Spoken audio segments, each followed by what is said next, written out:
कि जनगणना होने में कोई दिक्कत नहीं है। जनगणना पहले भी हुई है।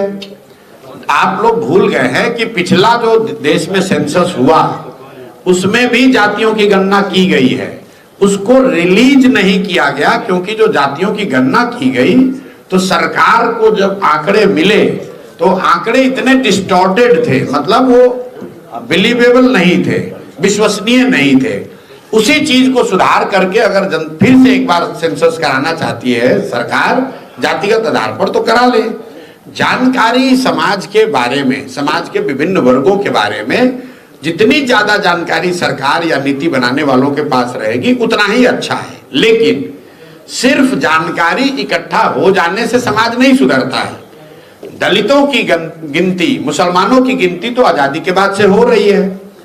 तो आप मुझे बताइए कि अगर गिनती हो जाने मात्र से ही अगर स्थिति सुधरती तो आज कम से कम मुसलमान और दलित भाइयों की स्थिति सुधर गई होती। भाई बिहार में जातीय जनगणना हुई, उसमें क्या निकला? भाई जनगणना हो गई, रिपोर्ट में क्या आया? एक रिपोर्ट का ये फाइंडिंग है कि आज भी 35 बरस सामाजिक न्याय का ढोंग करने वाले लोगों के राज चलाने के बाद भी 5% से कम दलित और अति पिछड़े समाज के, मुस्लिम समाज के लोग 12वीं पास करते हैं।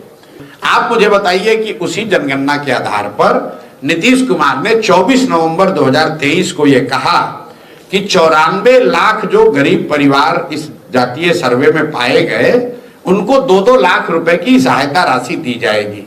आप सभी वरीय पत्रकार हैं, आपने आज तक किसी नेता से पूछा कि भाई ये 2 लाख रुपया कब दीजिएगा? भाई जातीय जनगणना हो बहुत अच्छी बात है, लेकिन उसका फायदा तब होगा जब जातीय जनगणना में जो रिपोर्ट आए उस पर काम हो। आप लाइब्रेरी में जाइएगा, उसमें बहुत किताब है, तो उससे उसको पढ़ के न्यूटन आइंस्टीन हो जाइएगा।